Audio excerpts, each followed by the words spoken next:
கள்ளக்குறிச்சி பிரச்சனைக்கு அப்புறம் கள்ளுக்கடை வந்து திறக்கணும்னு சொல்கிறாங்க. அது அண்ணாமலையே சொல்லியிருக்காரு. கள்ளுக்கடை திறக்கிறது கரெக்டாக வருமா? தமிழகத்தில் பூரண மதுவிலக்கு சாத்தியமா உங்களுடைய பார்வையில்?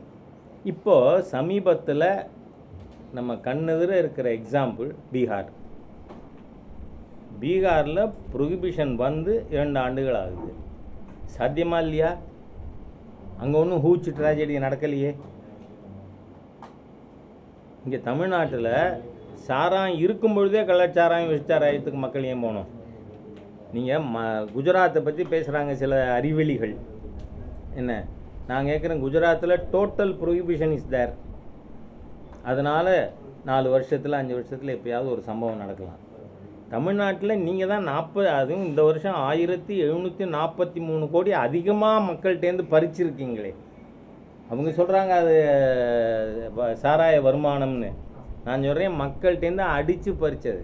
நேற்று ஒரு குழந்தை அப்பா அம்மா 2 பேரும் செத்து போயிட்டு அவங்களுக்கு கொல்லி போட்டுட்டு வந்து அந்த குழந்தை சொல்லுது, தயவு பண்ணி சாராயத்தை தடை பண்ணுங்கன்னு. இதெல்லாம் முதலமைச்சருக்கு தெரியாதா?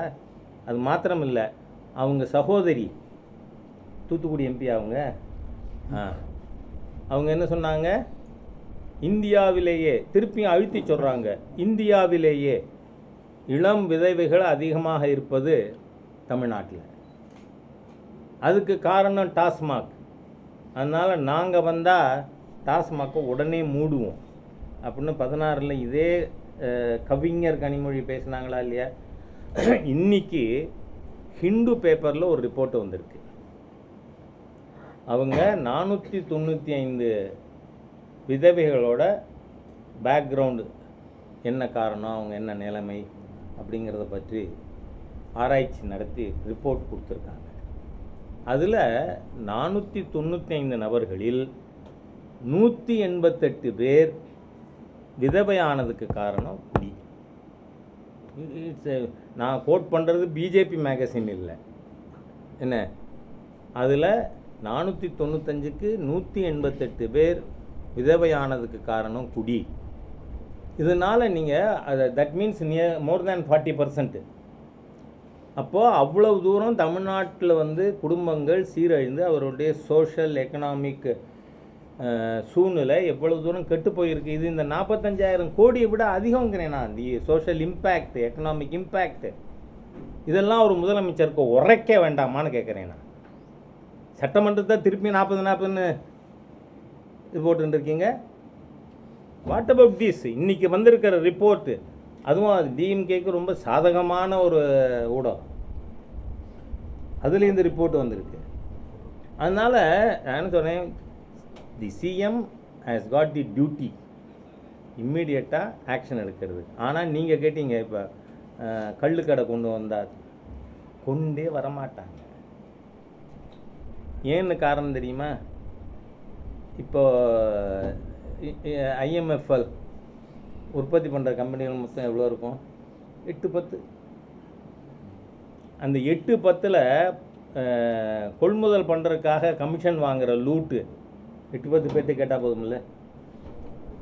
கல் அனுமதிச்சிங்கன்னா லட்சக்கணக்கான விவசாயிகிட்ட போய் இவங்க வந்து கல்லுக்கு காசு கொடுன்னு கேட்க முடியுமா? அதுவும் இந்த அதிகாரிகளை வச்சு இவங்க பண்ண முயற்சி பண்ணுவாங்க. இருந்தாலும் அது இட்ஸ் கும்பர்சம், அதனால் பண்ண மாட்டாங்க. இவங்க ஏன் அதுக்கு போகிறதில்ல?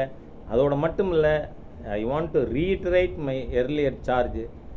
தமிழக மக்களை, தமிழனை குடிகாரனாக்கி குடி கெடுத்தது திரு மு கருணாநிதி. ஏன்னா 1937 பிரீமியர் ஆஃப் மெட்ராஸ் பிரசிடென்சியாக திரு ராஜாஜி அவர்கள் வந்ததும் அவர் ஃபஸ்ட்டு பரீட்சார்த்த ரீதியாக சேலம் மாவட்டத்தில் ப்ரொஹிபிஷன் கொண்டு வந்தார். அப்போ மொத்தமே 8 மாவட்டம் தான், தமிழ்நாட்டில் 8ல் 1. அதுக்கு பிறகு அவர் சீஃப் மினிஸ்டர் ஆனதும் தமிழ்நாடு முழுவதும் ப்ரொஹிபிஷன் கொண்டு வந்தார். ஆக ஒரு 20 வருஷத்துக்கு மேலே குடினா என்ன தெரியாத தமிழக இளைஞர்களை, தமிழனை குடிக்க வச்சது யார்? கள்ளுக்கடை திறந்தது யார்? கருணாநிதி தான். அவர் பையன்தான் இன்றைக்கி சீஃப் மினிஸ்டராக இருக்கார்.